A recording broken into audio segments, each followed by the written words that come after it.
Connecting panel taps to the line side of a meter in a commercial building is a process with specific timing considerations related to electrical inspections. It's important to understand when this connection should be made, both before and after an inspection, to ensure safety and compliance with electrical codes. Before an inspection, you can connect from the line side of the meter to the panel taps. This is often done to establish a baseline reading on the meter. This baseline reading can be useful for comparison and verification during the inspection process. However, after the inspection is completed, you should not connect from the line side of the meter to the panel taps. The electrical inspection typically involves a thorough verification of the proper installation of the meter and disconnect. Connecting the power before the inspection is complete could potentially void the inspection and, more importantly, create significant safety hazards. Now let's outline the specific steps to follow both before and after the electrical inspection. Before the inspection, firstly, install the meter and disconnect. Ensure that all connections are properly made and tightened according to manufacturer specifications and relevant electrical codes. Secondly, connect from the line side of the meter to the panel taps. This connection should be made with appropriate connectors and wire sizes, following all applicable electrical codes and safety standards. Thirdly, establish a baseline reading on the meter. Record the meter reading before the inspection takes place. This reading will serve as a reference point for future comparisons. After the inspection, it is important to follow a different set of steps. Firstly, wait for the inspection to be fully completed and approved by the electrical inspector. Do not proceed with any further connections until you have received official approval. Secondly, disconnect the line side of the meter from the panel taps. Remove the temporary connection that was established for the baseline reading. Thirdly, connect the power to the panel taps from the load side of the meter. This is the final connection that provides power to the building's electrical system through the meter. It is crucial to always prioritize safety when working with electrical systems. Here are some essential safety precautions to follow. Always adhere to proper electrical safety protocols. This includes de-energizing circuits before working on them and using appropriate lockout/tagout procedures. Wear appropriate personal protective equipment, or PPE. This includes items such as safety glasses, insulated gloves, and appropriate clothing.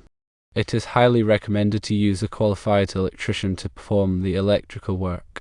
A qualified electrician has the necessary training, experience, and knowledge of electrical codes to ensure the work is done safely and correctly. Obtain all necessary permits before connecting the power. This ensures that the work is inspected and meets all applicable electrical codes and regulations.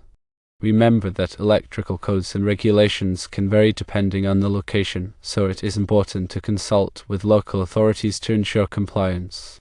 In addition, proper grounding and bonding are essential for electrical safety. Ensure that all electrical equipment and systems are properly grounded and bonded to prevent electrical shock hazards. Grounding provides a path for fault current to flow back to the source, tripping a circuit breaker or fuse and de-energizing the circuit.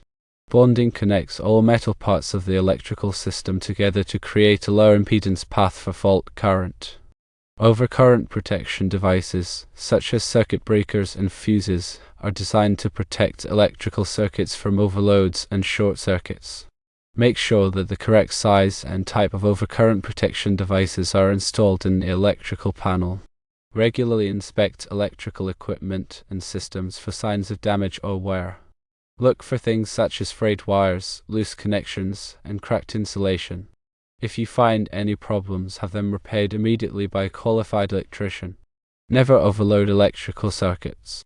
Overloading a circuit can cause the wires to overheat and start a fire. Use a circuit breaker finder to identify the circuit breaker that controls a particular outlet or appliance. Be careful when working near water. Water is a good conductor of electricity, so it is important to avoid contact with water when working with electrical systems. If you must work near water, use a ground fault circuit interrupter, or GFCI, to protect yourself from electric shock.